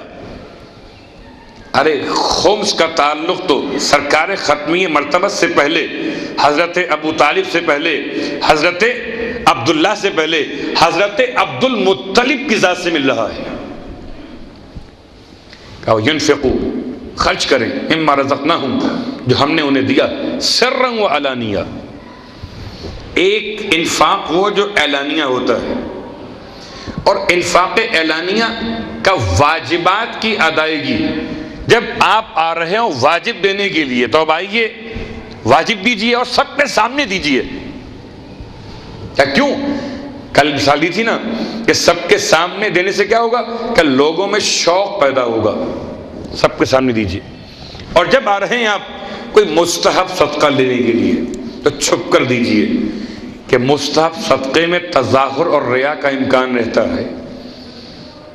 بہت غور کیجئے گا، اس کو میں آسان کر لیتا ہوں. واجب اور مستحب حضرت امام موسی کاظم علیہ السلام کے زمانے میں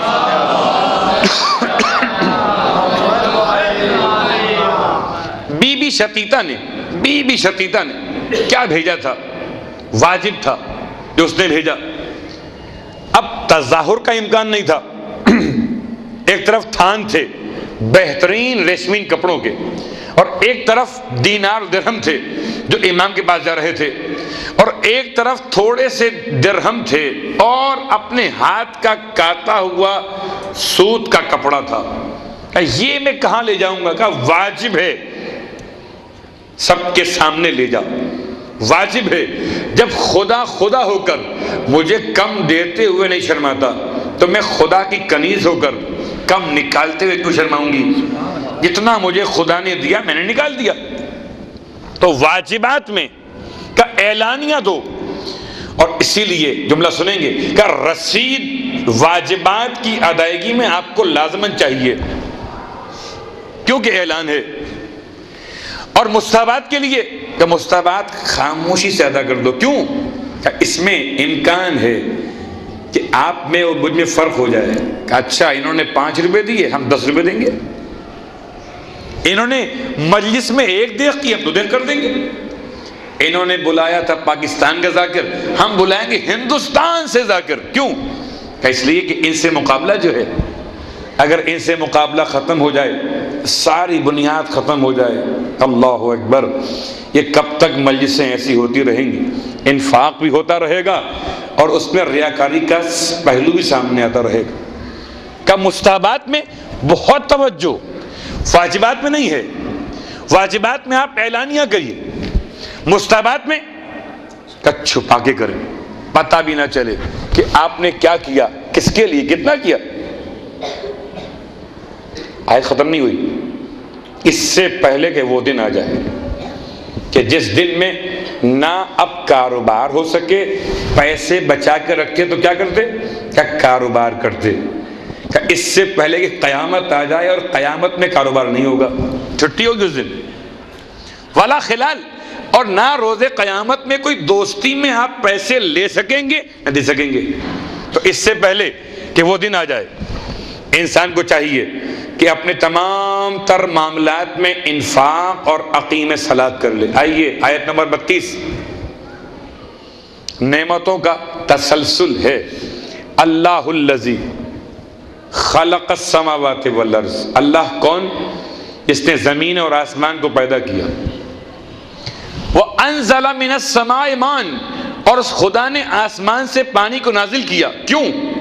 فاخرج به من الثمرات رزقا لکم، اور اس پانی کے ذریعے سے زمین سے اس نے ثمرات کو نکالا. کیوں؟ تمہارے لیے رزق بناتے ہوئے. صرف یہی کیا؟ کہا نہیں، اور کچھ بھی کیا۔ وہ کیا ہے؟ کہ اس نے تمہارے لیے مسخر کر دیا نہروں کو۔ آیت نمبر 33، پروردگار نے فرمایا سخر لکم الشمس والقمر، تمہارے لیے خدا نے مسخر کیا سورج کو اور چاند کو۔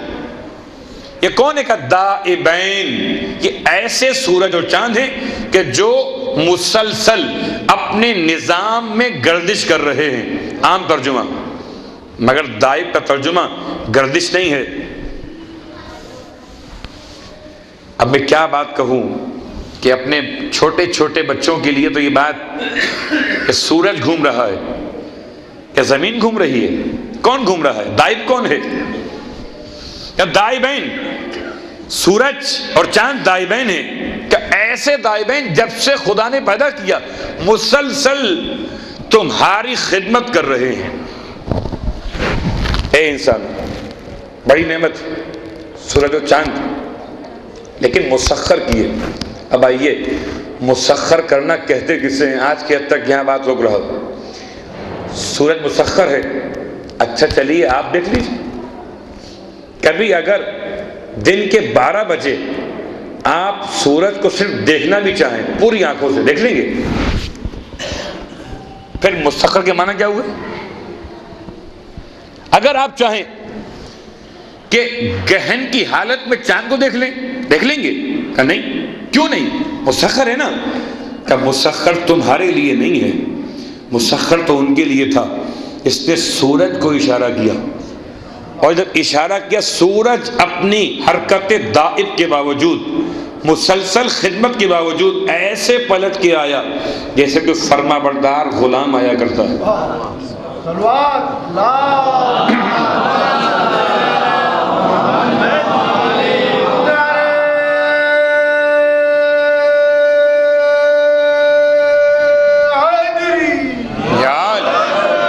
مسخر ہے چاند بھی، مگر کس کے لیے؟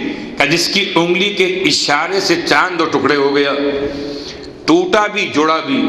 تسخیر کسے کہتے ہیں؟ کہ ہم نے قلعہ خیبر کو تسخیر کر لیا۔ کیا مطلب؟ کہ ہم نے اس پہ جھنڈا گاڑ دیا، یعنی لیا بھی اپنایا بھی، تو توڑا بھی جوڑا بھی۔ اللہ اکبر! تم تو اتنے بھی مسخر نہ تھے کہ کعبے کی دیوار کے شگاف کو ختم کر دیتے۔ تم چاند کی تسخیر کو کیا بیان کر سکتے تھے؟ اللہ اکبر! تو بات کیا ہو رہی ہے کہ چاند مسخر تمہارے لیے، سورج تمہارے لیے مسخر۔ اور عجیب بات ہے، سورج پلٹایا کس نے؟ کہ جس سے روایات نے چاند کہا، اور چاند توڑا کس نے؟ اس سے روایات نے سورج کہا۔ اتنا اتحاد بیان کیا گیا کہ جس سے روایات کہتی ہیں کہ یہ سورج ہے ختمی مرتبت، اس نے چاند کو توڑ دیا، اور جس سے روایات نے چاند کہا اس نے سورج کو پلٹا دیا، تاکہ اس منزل فضیلت پر بھی اختلاف سامنے نہ آئے کہ اختیار خدا نے اتنا دیا۔ اللہ اکبر! بس عزیزان محترم، آج کی حد تک میں نے بات کو مکمل کیا۔ نعمت، پروردگار کی عظیم نعمت انسان کے لیے، وہ سورج بھی، چاند بھی، نہریں بھی، کشتیاں بھی، لیکن عجیب ہے منزل فکر کہ ہر نعمت انسان کے لیے مسخر ہوتی ہے کہ نہیں ہوتی؟ میں تو کہتا ہوں کیا چاند کی بات کروں، کیا سورج کی بات کروں، میرے اپنے اختیار میں تو اتنی بھی نعمت نہیں کہ اگر میں چاہوں کہ 2-4 گھنٹے کے لیے پانی کے اندر بغیر آکسیجن ماسک لگائے ہوئے گزار لوں کا مر جاؤ گے۔ کیوں؟ اختیار تمہیں نہیں ہے۔ اور عجیب تھے کہ جن کو خدا نے اختیار دیا کہ 40 دن پانی کے اندر ہی نہیں بلکہ پانی میں ایک اور قبر تھی، اور اس قبر میں کوئی امکان تنفس نہ تھا، اس میں 40 دن رہے۔ یہ ہے تسخیر نعمت۔ وہ نعمت کیا ہے؟ تسخیر نعمت کیا ہے؟ اور اولیاء نعمت کون ہیں؟ بس عزیزان محترم، جس نے ان کا کفر کیا، ان عذابی لشدید، میرا عذاب بہت شدید ہے۔ اور عزیزو، نعمت کا شکر ادا کرنے والے تو کربلا کے میدان میں ملے کہ بھوک اور پیاس میں خدا کی ایسی تسبیح، روٹی کھا کر تو سب کو کہنا آتا ہے الحمدللہ، پانی پی کر تو سب کہہ سکتے ہیں کہ شکر الحمدللہ، مگر ان پیاسوں کی زبان سے سنیے کہ جن کی زبان شدت پیاس سے اتنی سخت تھی کہ اگر جوان بیٹا آیا تھا باپ کے پاس کہ بابا ایک قطرہ پانی مل جاتا تو بابا اشقیاء کو واصل جہنم کر دیتا، اور امام فرما رہے تھے بیٹا پانی کہاں، اچھا ایسا کرو کہ تم میری زبان اپنے دہن میں لے لو۔ اور اکبر نے باپ کی زبان کو اپنے دہن میں لیا تو تڑپ کے نکال دیا، فرمایا بابا آپ کی زبان مجھ سے بھی زیادہ خشک ہے۔ عزیزو، ایک طرف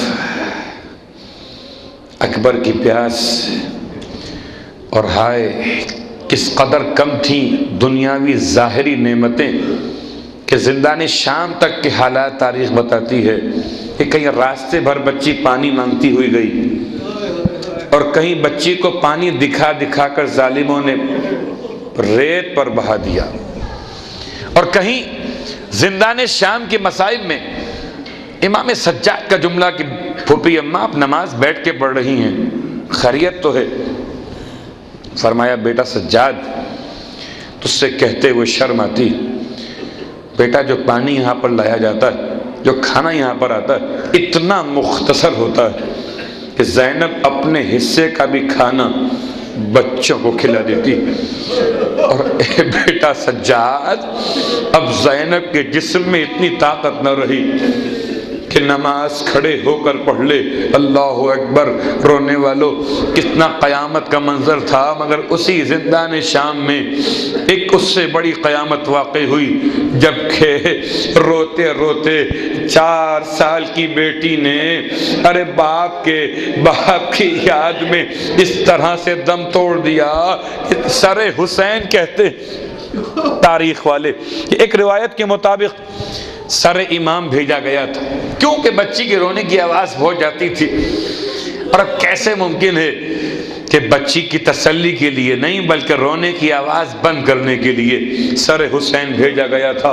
اللہ اکبر، کسی لیے بھیجا گیا ہو مگر بچی نے باپ کا سر پایا، سوکھے ہونٹوں پہ ہونٹ رکھ دیے اور جو مصائب تھے اپنے بیان کیے۔ سر حسین پر منہ رکھے ہوئے 4 سال کی بیٹی زارو قطار روتی رہی، اور جب بیویوں نے بچی کے رونے کی آواز نہ سنی کہ روتے روتے غش آ گیا، اب جو شانہ ہلایا، اٹھو بیٹی آؤ تمہیں پھپھی آغوش میں لے لے، تو دیکھا ہائے سکینہ میں کوئی حرکت محسوس نہ ہوئی۔ انا للہ و انا الیہ راجعون، لیکن رونے والوں اتنی نعمت کم تھی زندان شام میں کہ بچی کو غسل و کفن کیسے دیا گیا۔ بعض روایتیں ملتی کہ غسالہ کو بلایا گیا تھا، بعض روایتیں ملتی ہیں کہ کفن بھیجا گیا ہوگا، لیکن میں کہتا ہوں ہائے اس کرتے میں سکینہ کو کفن دیا جانا، اس لیے کہ کرتا جسم سے الگ ہی نہ ہوتا تھا، اور جب آئی ہوگی غسالہ ارے پوچھا تھا اے بیویو تم میں بچوں کی نگران کون ہے، تو کہا گیا زینب کبریٰ کی جانب سے، کہو کیا کہنا چاہتی ہو، کہ اتنا بتا دو اس بچی کو بیماری کیا ہو گئی تھی، ارے جس